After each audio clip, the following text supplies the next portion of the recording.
नमस्कार मित्रो. तुम्ही व्हिडिओ बघण्यासाठी आलेला आहात, तर मी तुमचं अभिनंदन करतो. कारण की एक योग्य माहिती तुम्हाला या व्हिडिओच्या माध्यमातून मिळेल. कारण की बऱ्याचशा असे सोशल मीडिया असू दे किंवा न्यूज चॅनल्स असू दे, तिथं जे न्यूज खपल, त्या गोष्टी खपवल्या जातात. आपल्याला आपला वेळ आहे तो चांगल्या ठिकाणी गुंतवून आपल्याला नॉलेज घ्यायचं असतं. कारण की काहीतरी त्यातनं शिकायला मिळाल्यानंतर आपण त्या गोष्टींचा वापर करू शकतोय. तर योग्य ठिकाणी तुम्ही आहात. योग्य माहिती तुम्हाला इथं मिळेल. तर चला सुरुवात करूया व्हिडिओला. मी तुमचा बसवरच. अ, या व्हिडिओच्या माध्यमातून आपण 2-3 गोष्टी अशा आहेत, त्या समजून घेणार आहोत, की ज्या फॉलो केल्यानंतर आपल्याला काही गोष्टी आपल्या लाईफवरती इम्पॅक्ट किंवा आपल्याला हेल्पफुल राहतील त्या गोष्टींचा. तर रोज आपण सकाळी उठल्यानंतर आपल्याला थोडंसं वेळ मिळाला तर तर देखील त्यातनं Google सर्च करून आपण ह्या 2-3 गोष्टी तर दिवसातनं रोज पाहिलंच पाहिजे. जसं की तुम्ही स्क्रीनवरती पाहू शकता, ब्रेंट क्रूड ऑइल प्राइस आणि गोल्ड रेट. गोल्ड रेट किंवा सिल्व्हर रेट वगैरे. जर तुम्ही डायरेक्टली जर मारला, सर्च केला असा ब्रेंट क्रूड ऑइल म्हणून, तर फक्त आपल्याला असं Googleवरती ब्रेंट क्रूड ऑइल दाखवेल. तर त्याच्यानंतर एखादं पेज तिथं खाली ओपन केल्यानंतर कमोडिटीचं वगैरे ह्याचं तेन, असं एखाद्या पेजवरती तुम्हाला Googleवरती crude oil, Brent crude oil, natural gas, त्यानंतर गॅसोलीन, हीटिंग ऑइल, इथं गोल्ड देखील आहे, सिल्व्हर देखील आहे. पण हे इन टर्म्स ऑफ डॉलरमध्ये आहे. त्याच्यामुळं इथं हा वेगळा दिसतोय आपल्याला. आपण बघतोय ते रुपीजमध्ये बघतो. पण इथं आहे ते डॉलरमध्ये दाखवतोय. त्याच्यामुळं आपल्याला इथं दुसरं दिसणार आहे. ते एकदा सवय झाली की आपल्याला पाहता पाहण्याची सवय लागते आणि ब्रेंट क्रूड ऑइल जे आहे ते इथं डॉलर्समध्ये दाखवलेलं आहे. ₹108 प्रति बॅरल. तर ह्या गोष्टी आपल्याला का बघायच्या दादा? तुम्ही प्रश्न विचारू शकता. आपल्याला का बघायच्या आहेत त्या गोष्टी? कारण की ज्यावेळी आपण एखादा बिझनेस चालू करतो किंवा एखादा धंदा करत असतो, त्यावेळी आपल्याला सुरू केल्यानंतर किंवा आपण डे टू डे लाईफमध्ये सुद्धा ज्यावेळी आपण एखाद्या गोष्टीमध्ये काम करत असताना, आपल्याला पैसे गुंतवत असताना किंवा एखाद्या ठिकाणी आपल्याला एखादी वस्तू पर्चेस करत असताना, सध्या ती महाग आहे की स्वस्त आहे, ह्या गोष्टी कळल्या पाहिजेत. तर ह्या गोष्टी ज्यावेळी आपल्याला कळतात, त्यावेळी आपण ठरवू शकतो की ही गोष्ट मला योग्य प्राईसमध्ये मिळत आहे की नाही. जर आपल्याला ते कळत नसेल, तर बऱ्याचदा असं होते की आपल्याला आपण त्या गोष्टीमध्ये स्वस्तात मिळत असताना देखील आपण महागात त्या गोष्टी विकत घेऊन येतो. जर समजा आता एखादं सीझन असते, सीझनेबली कसं असतंय, त्या सीझनमध्ये त्या गोष्टींचा प्राईस आहे तो जास्त असतो. त्याच्यानंतर त्या गोष्टींचा प्राईस कमी होतो ऑटोमॅटिकली. मग आपण पर्चेस इथं करतो त्या गोष्टीचा. तर ते हे प्राईस वाढतात केव्हा किंवा कमी होतात केव्हा? आता उदाहरण जर समजून घ्यायचं झालं, तर आपल्याला इथं मेन म्हणजे मी का ह्या गोष्टींच्याकडे लक्ष द्यायचं आहे? गोल्ड रेट किंवा ब्रेंट क्रूड ऑइल प्राइस वगैरे. कारण की ह्या बेसिक गोष्टी आहेत. ह्या गोष्टी बाकीच्या गोष्टींच्या प्राइसेस ज्या आहेत ते ठरवले जातात. कारण की मेन जो आहे तो रॉ मटेरियल म्हणजे क्रूड ऑइल. कारण की ह्या क्रूड ऑइल जे आहे, तो कच्चा तेल ज्याच्यापासून आपण पेट्रोल, डिझेल सारखे किंवा पेंट त्याच्यानंतर तर तुम्हाला खाली मी दाखवणार आहे. आता ह्या गोष्टी इथं बघायच्या तुम्हाला कळल्या इथं. तर हा ग्राफ आपण बघणार आहे. याच्यामध्ये तुम्हाला बरेच माहिती मिळणार आहे त्या ग्राफमधून पण. तर इथं बघा, use of the crude oil in the paints industry. तर रॉ मटेरियल जो सोर्स आहे तो नेफ्थॉल, बेन्झीन किंवा ट्युलेन हे जे आहे फ्रॅक्शन डिस्टिलेशन करून क्रूड ऑइल मधून काढलं जातंय. तर त्याच्यानंतर पेंटमध्ये सॉल्व्हंट लागतं, रेझिन लागतं, त्याच्यानंतर ॲडिटिव्हज लागतात, त्याच्यानंतर आपल्याला लागतो सिंथेटिक पिगमेंट. ह्या गोष्टी पेंटमध्ये लागतात. तर ह्या पेंटमध्ये ह्या गोष्टी ज्या आहेत वापरत असताना तर ह्याच्यामध्ये कोणकोणत्या बघा रेझिन्समध्ये अल्कलाइड रेझिन्स, ॲसिलिक रेझिन, एपॉक्सी वगैरे वापरलं जातंय. त्यानंतर सॉल्व्हंट म्हणून मिनरल स्पिरिट्स ओके. हे सगळे वापरले जातात. तर ह्या गोष्टींचा उपयोग काय होतोय त्याच्यामध्ये नेमका? तर आपण बघू शकतो पेंट जो असतो त्याच्यामध्ये एखादं प्लास्टिकच्या कोटिंगसारखं एकदम ट्रान्सपरंट काहीतरी आपल्याला चमकत असते. त्याच्यानंतर पेंट ज्यावेळी तुम्ही भिंतीला लावता ते लावल्यानंतर पेंट एकदम पाण्यासारखं खाली येत नाही. अगदी चिकटपणा असतोय त्याच्यामध्ये. ते कशामुळे होतंय? ते बिकॉज ऑफ ह्या रेझिन्स किंवा बाइंडर्सच्यामुळे. ह्या रेझिन्सच्यामुळे बघा. इथं बघा फंक्शन बघा दिलेलं आहे. Provides the adhesiveness, gives the durability, gloss, protect surface. त्याच्यामध्ये ह्या ज्या गोष्टी येतात, त्या ह्या गोष्टींच्यामुळे येत असतात. रेझिन्स किंवा त्याच्यामध्ये जो बाइंडर्स आहे, बाइंडर्समुळे किंवा ॲडिटिव्हजमुळे वगैरे जे टाईम आहे ड्रायिंगचं वाळण्याचं जे टाईम आहे, ह्या सगळ्या गोष्टी त्याच्यामध्ये पॉइंट्स आहेत. कारण का ऑइल पेंट लवकर वाळत नाही. पण वॉटर पेंट म्हणजे जे वॉटरप्रूफ पेंट असतात, जसे की आपण वॉल पुट्टीवर लावतो, ते पेंट लगेच वाळतात. का वाळतात? कारण की त्याच्यामध्ये रेझिन्स कमी असते किंवा जे ॲडिटिव्हज असतात ते त्या प्रमाणात असतात. त्याच्यामुळे त्याचं वाळण्याचं टाईम जे आहे किंवा त्याच्यामध्ये रिफ्लेक्शन कसं दिसलं पाहिजे किंवा ते कसं चमकलं पाहिजे किंवा त्याचं ऑइलीनेस असलं पाहिजे की नाही, हे सगळे जे आहेत ते क्रूड ऑइलमधूनच जे कंटेंट्स असतात ते काढले जातात. तर मेन म्हणजे बेसिक आपण इथे एक गोष्ट समजून घेतलो, की ह्या गोष्टींसाठी इम्पोर्टंट काय आहे? Crude oil. Crude oil. जर समजा आता पेंट कुठं-कुठं आपण यूज करतो पेंट. आता बघा जसं की कार कारसाठी पेंट करण्यासाठी, होम घरं वगैरे कलर करण्यासाठी, त्याच्यानंतर गणपती आयडल्स जे असतात म्हणजे गणेश मूर्तीज वगैरे, त्या मूर्तींना सुद्धा पेंट करण्यासाठी पेंट वापरलं जातंय किंवा एखादं मशीन आहे, ट्रॅक्टर आहे, ह्या सगळ्या गोष्टींसाठी जर पेंटचं कॉस्ट वाढलं, तर ऑटोमॅटिकली त्या प्रॉडक्टचं कॉस्ट सुद्धा वाढतंय. हे आपण एक घटक पकडत आहोत त्याच्यामध्ये किंवा इंडस्ट्रियल प्रोसेसमध्ये सुद्धा क्रूड ऑइल युटिलाइज होतंय. तर क्रूड ऑइलचा प्राइस जर तुम्हाला ट्रॅक होत असेल, तर एक गोष्ट लक्षात येते, की आपल्याला क्रूड ऑइलचे प्राइस जर वाढले, तर काही गोष्टींचा प्राइस हा वाढू शकतो. इमिडिएटली आपल्याला दिसणार नाही. कुठल्याही गोष्टींचा प्राइस जो वाढलेला असतो, तो इमिडिएटली आपल्याला दिसणार नाही. पण आपण त्याच्यावरून एक अंदाज लावू शकतो, की येत्या काळामध्ये प्राइसमध्ये हे रिफ्लेक्ट करू शकतात ह्या गोष्टी. त्यामुळं ज्यावेळी तुम्ही बिझनेस कराल, त्यावेळी ह्याच्या रिलेटेड जे आहेत, ते आपण थोडेफार स्टॉक्स करून घेऊ शकतोय. कमी प्राईसमध्ये. तर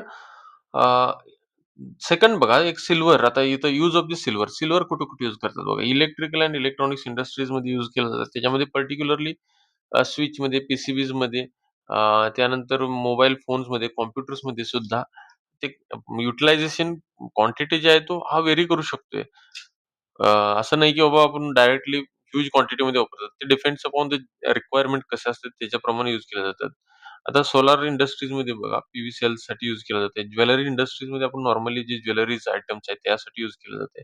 मेडिकल क्षेत्रामध्ये मेडिकल इक्विपमेंट्स जे आहेत त्यांच्यासाठी यूज केलं जातंय. म्हणजे असे बरेच आहेत. केमिकल इंडस्ट्रीमध्ये सुद्धा यूज केल्या जातात. तर सिल्व्हर आता इंडस्ट्रीमध्ये यूज केलं जाते. ऑइल जे क्रूड ऑइल आहे ते इंडस्ट्रीजमध्ये यूज केलं जाते किंवा बऱ्याच गोष्टींमध्ये ह्या सगळ्या गोष्टींचा उपयोग होत असतो. तर ह्या थिंग्सचं प्राईस आपल्याला ट्रॅक करणं गरजेचं असते लक्षात ठेवा. ह्या गोष्टींचं आपण ज्यावेळेस समजून घेतो, की बाबा आपल्याला ह्या गोष्टींचं आता इथं बघा आज युद्ध चालू आहे. युद्धामुळं आज हां, आता आपल्याला इथं समजून घ्यायचं आहे. हेच बघा. हा चार्ट तुम्हाला कंप्लीटली आता तुम्हाला त्याच्याबद्दल डिटेल सांगतोय बघा. 2022 मध्ये जर तुम्ही प्राईस बघितला क्रूड ऑइलचा, हा क्रूड ऑइलचा चार्ट आहे. जो सरासरी क्रूड ऑइलचा जो प्राईस आहे तो 70 बॅरल किंवा 75 बॅरलच्या आसपास ह्या रेंजमध्ये आहे. पण 2023 23 आणि 22च्या मध्ये जर बघितला तर तुम्ही हायेस्ट प्राईस जो आहे तो इथे गेला होता. $109 ला आणि आज आहे तो $109 ब्रेंट क्रूड ऑइल. आणि सरासरी 23, 24, 25 ह्या रेंजमध्ये आपला क्रूड ऑइलचा प्राइस आहे तो सेमच राहिला आहे. त्यामुळे महागाई ह्या पिरियडमध्ये आपली वाढलेलीच नाहीये. आता एकदम हे प्राइस जे आहे ते पॅनिकमुळे किंवा युद्धामुळे जे आहे ते शूट अप झालेलं आहे. त्याला शूट अप म्हटलं जाते किंवा एकदम असं सडनली वाढणं त्याला शूट अप म्हणतात किंवा पॅनिकमुळे ते हे पर्चेस होऊ शकतं किंवा वाढू शकते किंवा कुठल्यातरी आता ऑइल ब्लॉकेज म्हणजे आपल्याकडे सप्लाय कमी आहे, डिमांड जास्त आहे त्याच्यामुळे प्राइस वाढलेला आहे. तर हे परत आणि रिटर्न ज्यावेळी सगळ्या नॉर्मल थिंग्सला येतील त्यावेळी असं-असं हळू-हळू येऊ शकते प्राइस त्याच्यात काय वाद नाही. पण आज जर बघितला तर ह्याचे प्राइस ₹60-70 पासून जे आहे ते एवढ्या प्राइसला गेलेलं आहे. पण आपल्याला अजून पंपावरती त्या गोष्टींचा फरक दिसत नाही. कारण का पंपावरती जो पेट्रोल जो आपल्याला मिळतोय, डिझेल जो मिळतोय त्याच्यावरती सरकार टॅक्स जे आहे ते आधी जास्त घेत होतं, पण आता कमी केलेला आहे. त्यामुळं प्राईस आहे तेवढंच. ते ॲडजस्ट केलं जातं त्याच्यामध्ये. टॅक्समध्ये ॲडजस्ट केलं जातं. त्यामुळे प्राइसेस इमिडिएटली वाढत नाहीत. ज्यावेळी त्यांना देखील ते बर्डन व्हायला सुरू होतंय, ओझं व्हायला सुरू होतंय किंवा आपल्याला टॅक्स पाहिजे असं त्यांना वाटायला सुरू होतंय, त्यावेळी प्राईस वाढवले जातात किंवा एकतरी क्रूड ऑइलचे प्राइसेस कमी व्हायला पाहिजे. दुसरी गोष्ट म्हणजे. तर इथं पण इंडस्ट्रीजमध्ये जे युटिलाइज केलं जातंय त्या गोष्टींचा, तर त्याच्यावरती तर त्यांनी सबसिडी प्रोव्हाईड करणार नाहीत किंवा त्याच्यावरती त्यांनी हे करणार नाहीत. पण ते डायरेक्टली ज्या प्राईसमध्ये आहेत त्यांना त्या गोष्टीमध्ये त्यामध्येच त्यांना हे करायला लागतंय, युटिलाइज करावं लागतंय. आणि त्या प्राईसमध्येच त्यांनी कन्झम्पशन करायला लागले, तर काय होतंय ऑटोमॅटिकली कॉस्ट ऑफ मॅन्युफॅक्चरिंग म्हणजे वस्तू जे तयार करण्याचं जे कॉस्ट आहे, ते इन्क्रीज होते.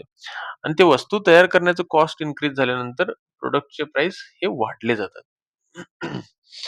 तर ह्याच्यासाठीच इंडस्ट्रीजमध्ये किंवा एखादे मोठे-मोठे बिझनेस करणारे लोकं जे असतात, ते ह्या गोष्टींचा अभ्यास त्यांच्याकडे असतोय. त्यामुळं ते पैसे योग्य वेळी की नाही त्यांच्याकडे पैसा शिल्लक ठेवतात आणि अशा काळामध्ये त्यांनी ते लोकं काय करतात, ज्यावेळी स्वस्तात माल भेटतो त्यावेळी ते स्टॉक जो आहे स्टॉक भरून ठेवतात मटेरियल्सचा आणि ज्यावेळी प्राईस जो सूट अप होतो त्यावेळी विक्री करतात त्या गोष्टींचा. असा हा प्रकार चालू असतोय. हां, आता आपल्याला काही काही गोष्टीमध्ये आज जर पेट्रोलचं काही ठिकाणी प्रॉब्लेम दिसू शकतोय, काही ठिकाणी नाही. कारण की एकदम काय होतंय 300 सॉरी ₹103 ला आज आपल्याला पेट्रोल मिळतोय. असं-असं सिच्युएशन येणार आहे, असं पॅनिकमुळं किंवा आपण पर्चेस इमिडिएटली करतोय, स्टॉक भरून ठेवून घ्यायला चालू करतोय पेट्रोल्स वगैरे. पण अ, पॅनिकमध्ये पर्चेस करणं हा भाग वेगळा असतोय आणि नॉर्मली थिंग्स पर्चेस करून ठेवणं हा भाग वेगळा असतोय. तर ह्या सर्व गोष्टींचा अभ्यास ह्याच्यामधून होत असतोय. तर आपण कुठल्या-कुठल्या गोष्टी पाहायच्या आहेत, त्यामध्ये ब्रेंट क्रूड ऑइल सारखी गोष्टी म्हणा किंवा नॅचरल गॅस किंवा ऑइल किंवा गोल्ड, सिल्व्हर प्राइस ह्या गोष्टींचा आपल्याला नेहमी आपण अ, रोज थोडंफार का होईना आपण पाहावं. कारण की जेणेकरून आपल्या बिझनेसमध्ये त्या गोष्टींचा इम्पॅक्ट कसा होत आहे ते कळते. आज तुम्ही सुरुवातीला बघू शकता अ, युद्ध सुरू व्हायच्या आधी आपला जो इराणचा आणि इस्रायल इराणचं युद्ध आहे, त्याच्या आधी गोल्ड प्राइस जो आहे तो कंटिन्युअसली वाढत होता. त्यानंतर थोडे दिवस खाली पडला, परत इन्क्रीज झाला आणि आता परत खाली पडत आहे. असं का घडतंय आता? ह्या गोष्टींचा पण आपण इथं विचार करू शकतोय. जर तुम्ही गोल्ड प्राइसचा चार्ट वगैरे काढून बघितला अ, तर Googleमध्ये जस्ट सर्च केला तरी देखील तुम्हाला असा असा चार्ट मिळतोय बघा.